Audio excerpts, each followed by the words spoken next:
संकल्प लिया है जो पिछले कई सालों से हम लोग ऐसा करते चले आ रहे हैं।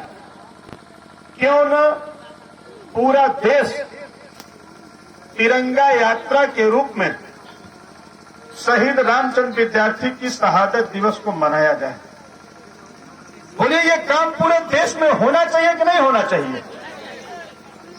एक ऐसा होनहार बालक जो प्रजापति समाज में जन्म लेता है, 1 अप्रैल 1929 को इस बालक का जन्म देवरिया के नौतन गांव में हुआ था। और जब महात्मा गांधी जी ने इस देश में 9 अगस्त 1942 को भारत छोड़ो आंदोलन चलाया, उस आंदोलन में कूदने वाला यह बालक इस देश को आजाद कराने के लिए 9 अगस्त 1942 में इस बालक ने देवरिया के तहसील पर पहली बार तिरंगा को फहराने का कार्य किया। उस समय ब्रिटिश हुकूमत थी, ब्रिटिश शासकों ने इस बालक पर अंधाधुंध गोली चलाया और महज 13 वर्ष की अल्प आयु में यह बालक शहीद हो गया। यह बालक इस देश को आजाद कराने के लिए अपने प्राणों की आहुति दे दिया। बताइए, मैं पूरे विश्व की बात कर रहा हूं, भारत की ही नहीं, इतनी अल्प आयु में तमाम देश गुलाम हुए हैं। वो केवल भारत ही नहीं है। हमको लगता है कि 13 वर्ष की अल्प आयु में कोई बिरला, कोई दूसरा बालक नहीं होगा जो देश के लिए अपने प्राणों की आहुति दे दिया हो।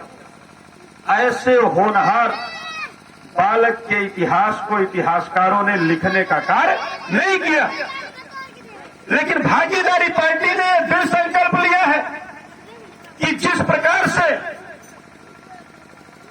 जब अहिरावण मर्यादा पुरुषोत्तम श्री रामचंद्र जी को, लखन जी को पाताल में लेकर चला जाता है, तो पाताल से उनको निकालने का काम बजरंगबली ने किया था।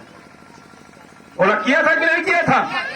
उसी तरीके से माननीय प्रेमचंद प्रजापति जी ने और भागीदारी पार्टी के एक सिपाहियों ने ये कसम खाई है कि ऐसे होनहार महापुरुषों के इतिहास को पाताल से निकालकर धरातल पर स्थापित करने का कार्य किया जाएगा। मित्रों,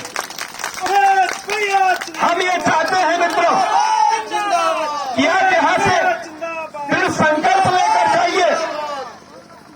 बताओ, यहां जितने लोग बैठे हैं, किसी के घर में शहीद रामचंद्र विद्यार्थी जी की प्रतिमा नहीं लगी हो?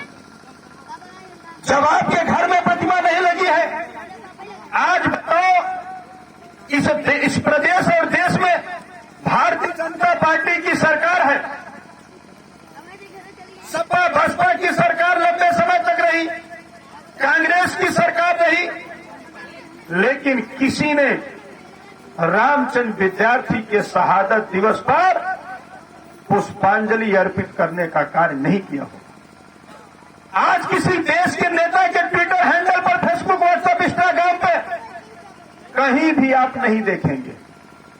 और उस समय जब देश आजाद हुआ और जब आपके देश के पहले प्रथम प्रधानमंत्री पंडित जवाहरलाल नेहरू बनाए गए, तो उस बालक के गांव गए, उसके घर गए और उसे महज एक चांदी की गिलास, एक चांदी की थाली, एक चांदी की कटोरी भेंट करने का कार्य किया, लेकिन उसके इतिहास को बताने का काम नहीं किया। अगर यही घटना किसी दबंग जाति में हुआ होता मित्रों, तो आज लगता है पूरा देश ऐसे बालक का शहादत दिवस मनाता। लेकिन दुख इस बात का है कि आपके भी समाज के जो सरकार में बैठे हुए जगे हुए कारतूस हैं, वो भी सरकार से अपने समाज में जन्मे महापुरुषों के परिनिर्वाण दिवस या जयंती पर सरकारी अवकाश की मांग नहीं करते हैं।